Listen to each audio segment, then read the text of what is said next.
What is up, everybody? Hope all is well. We are back for another day and another video. Today's topic is you do not need a $20,000 van build, and you do not need to spend a year in your garage building a van. My van build here, I think it only took me maybe a few months, only working on the weekends. And the best part about it, it did not cost me an arm and a leg, and it still has everything I need to be comfortable. I think a big problem with overbuilding, some people will spend months and years trying to build a perfect van instead of getting out and traveling. People will start getting interested and wanting to build their own van. Next thing you know, they're jumping on YouTube, social media, and then they will start thinking they need the perfect dream build, which is awesome if you love building like I do. But for a lot of people, the point is just to get out there. Even for myself, as a professional builder, I think I built a fairly simple van build, which is also very budget friendly. At least in my eyes it was. As some of the pricier options of this van build, Jackery would probably be on that list. This is a Jackery Explorer 1000. It's been working great. I think at the time we spent about $1,000 on that thing. You could probably get something like these, the older models, for quite a bit cheaper nowadays. And we also have the Jackery 240 in there as well. That one was very reasonable. It's perfect for charging phones and running lights. That'll get you through a long weekend for sure. A couple other of the pricier items on this van build were these camper windows that we put in. We ordered them, but I did install them myself. We got this bigger size here. It does have a screen. A little smaller size above the bed there. And there's also one on this side. And I believe all three of those windows were about $1,200. So with the two Jackeries and the three windows, we're at about $2,400 at this point.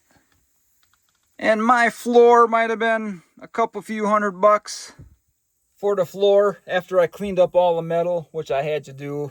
And I had to paint it with some Rust-Oleum, fill a couple holes and stuff like that. But after that, I put down some 1/2-inch foam board, and then I covered that 1/2-inch foam board with 3/4-inch plywood. And I had to buy 3 sheets of foam, 3 sheets of plywood.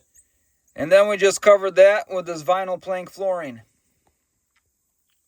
And of course, finished it off with a nice edge piece there, and also back here as well.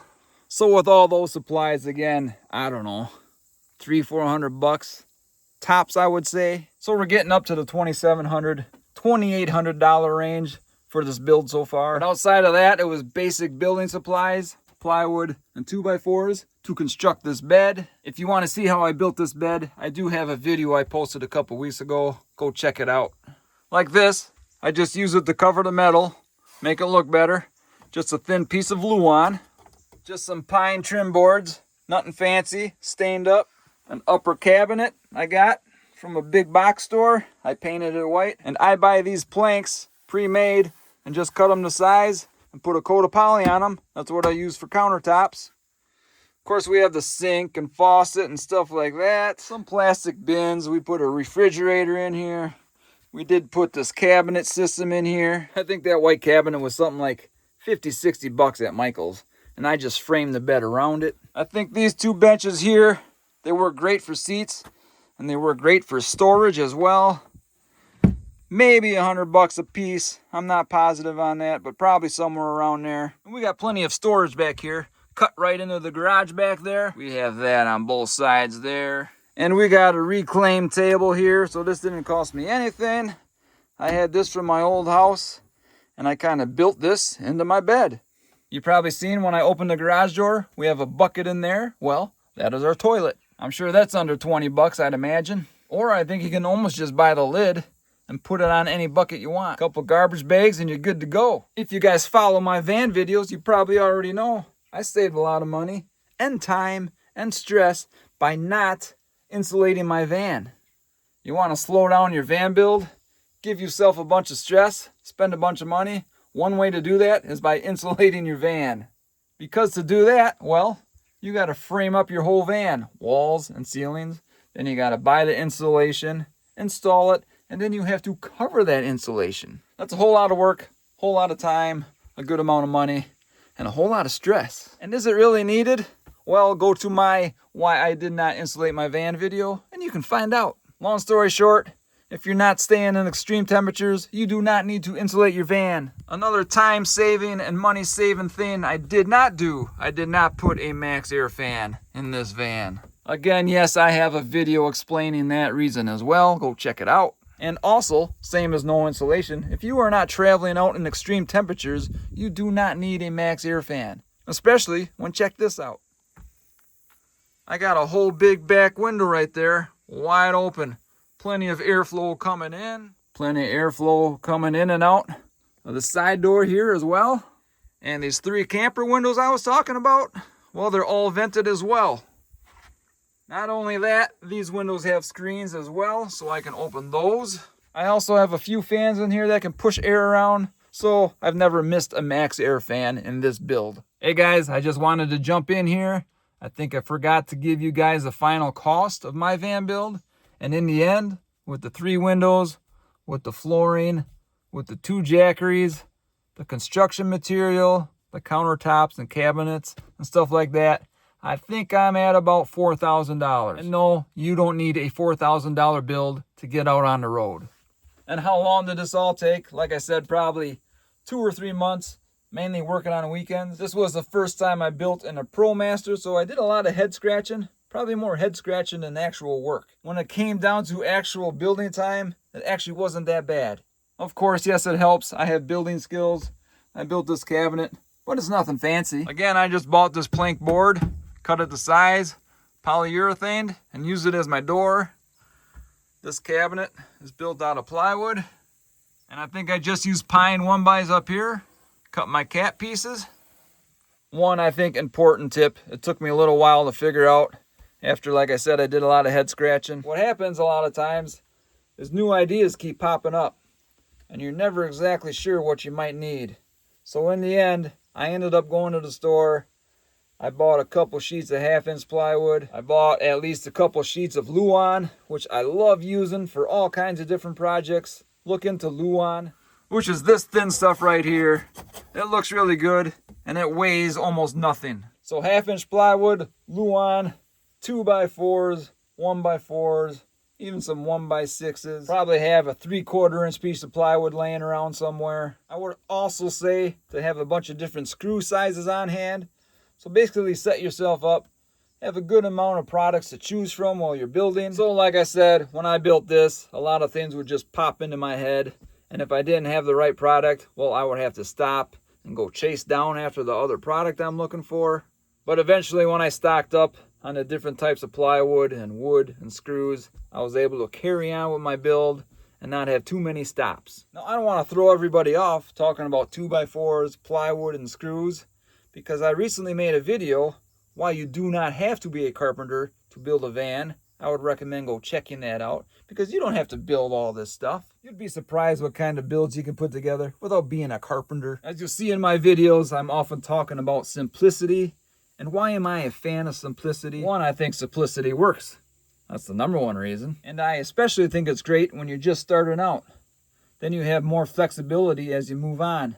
You can kind of start thinking what you might need and what you might want to add on into the future. If you go ahead and blast through all that stuff and add all these extra things into your van build, next thing you know, you realize you don't need half of that stuff. So I say start out slow and simple and kind of work into your van build. Get the basics down, do some traveling, and kind of feel it out. Another great thing about simplicity, well, less stress. Simplicity also means less financial and time commitment. And most importantly, like I often keep saying, you can just get out on the road sooner. And like I said, once you get out there, you can kind of feel it out. You can use your creativity and problem-solving skills out on the road. So, what do you need when you want to get out on the road and you want to keep it simple? You just need the basics. You need a bed, and you need a place to put your crap. Speaking of places to put your stuff, almost forgot this. This is the storage area under the bed. Again, plywood and 2x4s are your friend. And if you want to do your own cooking, there's plenty of simple setups for that. There's butane cookers, propane cookers. You can get electric air fryers. These items usually pack up nice and small so they don't waste a ton of storage. You'll have to decide on a cooler or something like that if that's something you think you need. Or like I said, I got a fridge in here running off a Jackery that works pretty good. I think the refrigerator, nice size refrigerator, was only like 130, 140 bucks. And like I said, you can always add on as you figure out what you need. And here's a tip for you guys that I did in my build. I kind of made it where everything is easily removable. I mentioned the floor. Sometimes you see a lot of people on the internet mounting strips into their floor. I think it's crazy. Actually, I often think it's crazy to put holes in perfectly good metal. My floor is simple. It's a 1/2 inch foam. It is 3/4 inch plywood on top, and it is a vinyl plank on top of that. Nothing is attached to anything. I might have like a screw or two on my bed frame into the 3/4 inch plywood, but not into my van. I was telling my wife recently, if I wanted to, I could probably have this van completely gutted out. You would never even know this build was in here in probably an hour, 2 hours tops. Nothing is really directly mounted to the van itself, but a lot of my build is mounted to each other. All I would have to do is start pulling some screws out, and this would come apart fairly quickly. I'm not saying you have to do that. It's just a tip for upgrading in the future. You know, someday somebody might want this van, and they might not want it to be a camper. They might actually want to use it as a cargo van. And with my setup, that can easily happen with no damage to the van. So when you guys are building your own van, just remember, it doesn't have to be an Instagram perfect van build. As always, the best van build is the one that gets you out on the road. So keep it simple, keep it affordable, and get out there. I think that's going to about do it, guys. If you have any comments on simple van building ideas, leave them in the comments below. Or if you want to tell us about your dream build, let us see that as well. Or hey, even if you want to say, hey Joe, that would be great. I will definitely give you a comment back. Anyway, guys, I hope you enjoy this video. Coming at you guys from my ProMaster van down by the river. Beautiful warm day here in Wisconsin. I think the last day of September here. If I'm being honest, kind of sick of the heat, but oh well, it is what it is. I gotta go. I'm sure you guys do as well. Thanks for watching. Take care, everybody.